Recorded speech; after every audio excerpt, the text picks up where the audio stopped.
নমস্কার, দেখছেন বলো কি জানতে চাও। আমি সায়ন আপনাদের সঙ্গে।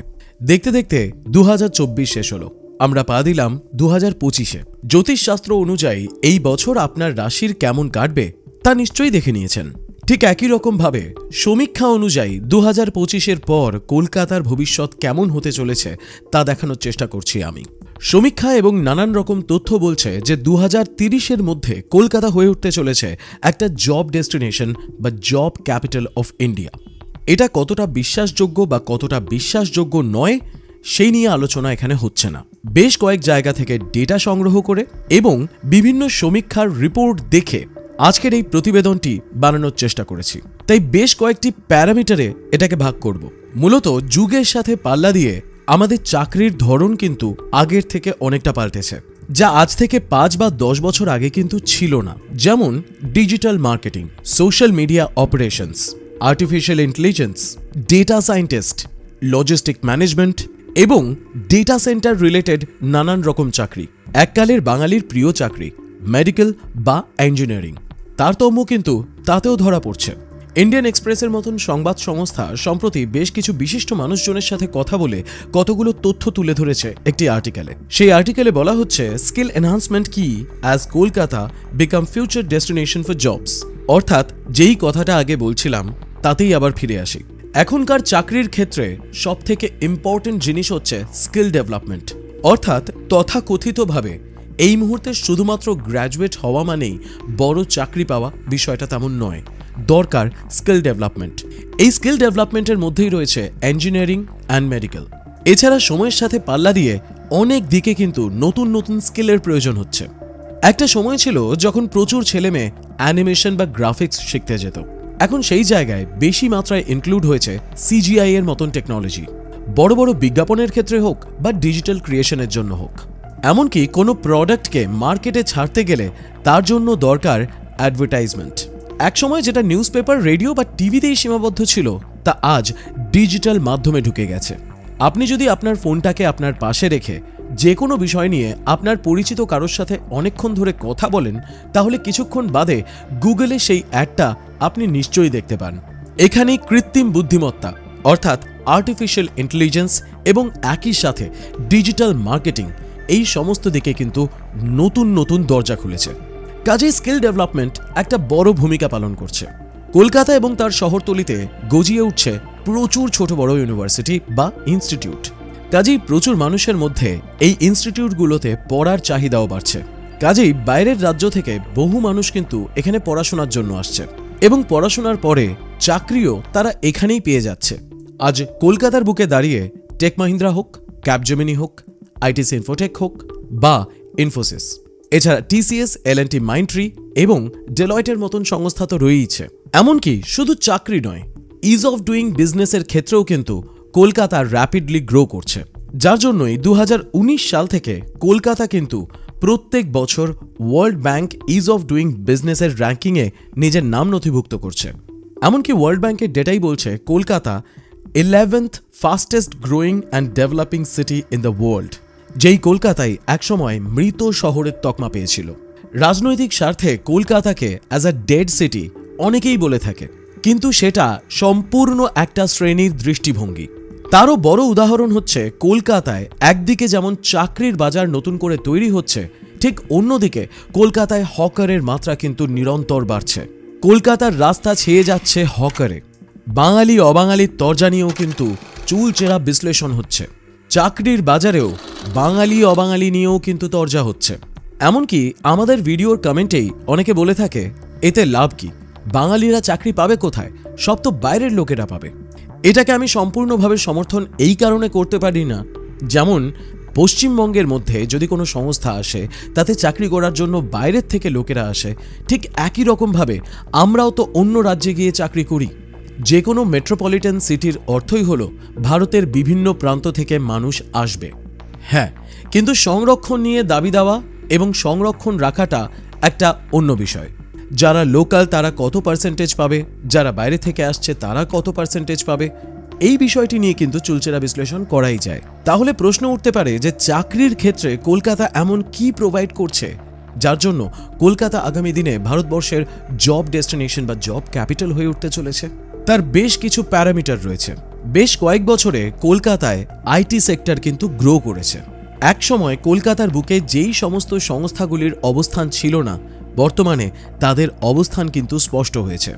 এমনকি বর্তমানে সেমিকন্ডাক্টর নিয়েও কথা হচ্ছে। কলকাতার বিভিন্ন জায়গায় বেশ কিছু জমি কিন্তু বহুদিন ধরে লোকেটেড ছিল পার্টিকুলার কিছু সংস্থার জন্য। ওই জমিতে গরু চড়ছে, ওই জমিতে ছাগল চড়ছে, এই সমস্ত তির্যক কমেন্টের মধ্যেও কিন্তু সেই জমিগুলোতে আজ বড় বড় কনস্ট্রাকশন কমপ্লিট হয়েছে। ইনফোসিসের বিল্ডিং হোক বা আইটিসি ইনফোটেকের ক্যাম্পাস, উইপ্রোর সেকেন্ড ক্যাম্পাসের কনস্ট্রাকশনের তোড়জোড়, ধুধু প্রান্তরে পড়ে থাকা সিলিকন ভ্যালি হাবেও কিন্তু আজ এনটিটি, এসটিটি এবং এলএনটি মাইন্ডট্রির মতন সংস্থা নিজেদের ডেটা সেন্টার তৈরি করছে। এমনকি মাইক্রোসফটের সাথে হাত মিলিয়ে জিও ডেটা সেন্টার তৈরি করছে। sixfig.com থেকে পাওয়া তথ্য অনুযায়ী 2024-এর শেষ পর্যন্ত অর্থাৎ ডিসেম্বর-নভেম্বর মাসের যা রিপোর্ট, তাতে কলকাতায় অ্যাভারেজ স্যালারি কিন্তু বার্ষিক 19.3 লাখ থেকে 20.3 লাখ পর্যন্ত। তথ্য বলছে মেজরিটি অফ স্যালারি রেঞ্জ এই মুহূর্তে কলকাতায় বার্ষিক 15 লক্ষ থেকে 50 লক্ষ পর্যন্ত। কলকাতার কস্ট অফ লিভিংকে সবসময়ই কম বলা হয়, যার জন্য কলকাতার কস্ট অফ লিভিং অনুযায়ী স্যালারি মান্থলি 26,700 থেকে 67,700 হলেই চলবে। অন্যদিকে মুম্বাইয়ের মতন বড় শহরের বাৎসরিক স্যালারি যদি বলা হয়, তাহলে বছরে 21.5 লাখ থেকে 22.2 লক্ষ পর্যন্ত। শুধু তাই নয়, মুম্বাইতে কাজের সুবাদে বেশ কিছু মানুষের স্যালারি কিন্তু বাৎসরিক 250.7 লক্ষ টাকা। অন্যদিকে হিন্দুস্তান টাইমসের একটি সমীক্ষা বলছে এই মুহূর্তে বেঙ্গালুরুর মতন জব ডেস্টিনেশনের বাৎসরিক স্যালারি কিন্তু প্রায় 21 লাখের কাছাকাছি। কিন্তু কলকাতার ক্ষেত্রে বিষয়টা কিন্তু 19 লাখের কাছাকাছি, যা মুম্বাই এবং ব্যাঙ্গালোর দুই জায়গার থেকেই কম। কিন্তু সম্প্রতি economic advisory council of prime মিনিস্টারের রিপোর্ট বলছে এই মুহূর্তে পশ্চিমবঙ্গের দিকে কিন্তু প্রচুর মাইগ্রেন্টস ওয়ার্কাররা আসছে। একদিকে পশ্চিমবঙ্গ থেকে প্রচুর মানুষ যেমন চাকরির জন্য অন্য রাজ্যে পাড়ি দিচ্ছে, তেমনি সম্প্রতি এই রিপোর্ট চাঞ্চল্যকর দাবি করেছে, যেখানে অন্য রাজ্য থেকে প্রচুর মানুষ কিন্তু পশ্চিমবঙ্গে আসছে। এর কিছু উল্লেখযোগ্য কারণগুলোর মধ্যে গুরুত্বপূর্ণ আপনার রোজগার এবং আপনার ব্যয়ের ভারসাম্য। হিন্দুস্তান টাইমসে প্রকাশিত একটি তথ্য বলছে এই মুহূর্তে মুম্বাইয়ের মতন বড় শহরে যেই পরিমাণ হাউস রেন্ট বাড়ছে, তার জন্য ব্রেন ড্রেইনের আশঙ্কা দেখা যাচ্ছে। রিপোর্টে উঠে এসছে মুম্বাইয়ের কিছু মানুষের বাৎসরিক স্যালারি 4.49 লক্ষ টাকা, যেখানে একটা বাড়ির অ্যাভারেজ রেন্ট কিন্তু বাৎসরিক 5.18 লাখ টাকা। এটা একটা সিম্পল 1 BHK-র মান্থলি রেন্ট, অর্থাৎ একটা মানুষ চাকরি করে মাসে যা স্যালারি পাচ্ছে তার তুলনায় একটা মানুষ বাড়ি ভাড়া দিয়ে তার থেকে বেশি টাকা উপার্জন করছে। কাজেই বহু মানুষের বাৎসরিক স্যালারির থেকেই বাৎসরিক বাড়ি ভাড়া অনেক বেশি হয়ে যায়। কাজেই তাদেরকে শহর থেকে বাইরে বেরিয়ে একটু দূরে নায়গাঁও, ভাসাই, বিরার এই সমস্ত জায়গায় গিয়ে থাকতে হয়। আর সময়ের সাথে ওই সমস্ত জায়গাগুলোতেও কিন্তু একই হারে দাম বাড়ছে। কাজেই বহু মানুষ কিন্তু বেশ কিছু বছর ধরে ব্যাঙ্গালোর বা হায়দ্রাবাদকে নতুন জব ডেস্টিনেশন হিসেবে দেখছিল। বিভিন্ন আইটি সংস্থা এই জন্য ওই সমস্ত জায়গাগুলোতে গিয়ে বাসা বাঁধছিল। লো কস্টের লেবার যেখানে পাওয়া যাবে, বিভিন্ন বহুজাতিক সংস্থা সেখানেই যাবে। কারণ ব্যাঙ্গালোরের ক্ষেত্রে বিষয়টা এই রকম যে বছরে 16.45 লক্ষ টাকা রোজগার করছে, তার জন্য বাড়ি ভাড়া দিতে হচ্ছে বছরে 3.90 লক্ষ টাকা। দিল্লি এনসিআরে যে বছরে 14.7 লাখ টাকা রোজগার করছে, তার বাড়ি ভাড়া পিছনে খরচ করতে হচ্ছে 3.55 লক্ষ টাকা। অন্য শহরগুলোতে যেখানে এগ্রিমেন্ট বা লিগ্যাল লাইসেন্সিং এর একটা বড় ব্যবস্থা রয়েছে বাড়ি ভাড়া নেওয়ার জন্য, শুধু তাই নয় ডিপোজিট একটা বড় চাপের বিষয় হয়ে যায়, সেখানে কলকাতায় একটা মানুষের যেখানে মাসে 60,000 টাকা রোজগার, তার বাড়ি ভাড়া পিছু খরচ হবে মাত্র 12,000 টাকা। 1 মাস রেন্ট এবং 1 মাস ডিপোজিট। বেশ কিছু আন্তর্জাতিক সংস্থা এবং বেশ কিছু সেক্টর, আইটির ক্ষেত্রে হোক বা বিজনেসের ক্ষেত্রে, কলকাতায় এতদিন পর্যন্ত ছিল না। কাজেই যেই সমস্ত সংস্থায় গিয়ে আজকে আপনি হায়দ্রাবাদ বা বেঙ্গালুরুতে চাকরি করবেন, সেই সমস্ত সংস্থার এক্সিস্টেন্স এই মুহূর্তে কলকাতায় যথার্থভাবে তৈরি হয়েছে। টাইমস অফ ইন্ডিয়ার রিপোর্ট বলছে কলকাতা আইটি সেক্টরে গ্রো করছে 70% রেটে, যেখানে বিভিন্ন ইন্ডাস্ট্রিগুলোর এই সমস্ত ট্যালেন্ট পেতে কিন্তু সুবিধা হচ্ছে। নতুন নতুন ইনস্টিটিউট আর ইউনিভার্সিটি নতুন নতুন স্কিল ডেভেলপমেন্টের কাজ করছে, যেমন আর্টিফিশিয়াল ইন্টেলিজেন্স হোক বা লজিস্টিক টেকনোলজি, লজিস্টিক ম্যানেজমেন্ট হোক বা ডেটা সায়েন্টিস্ট। একসময় কল সেন্টারের জন্য বিখ্যাত কলকাতা আজ বিভিন্ন সংস্থার রিসার্চ অ্যান্ড ডেভেলপমেন্টের ঘর।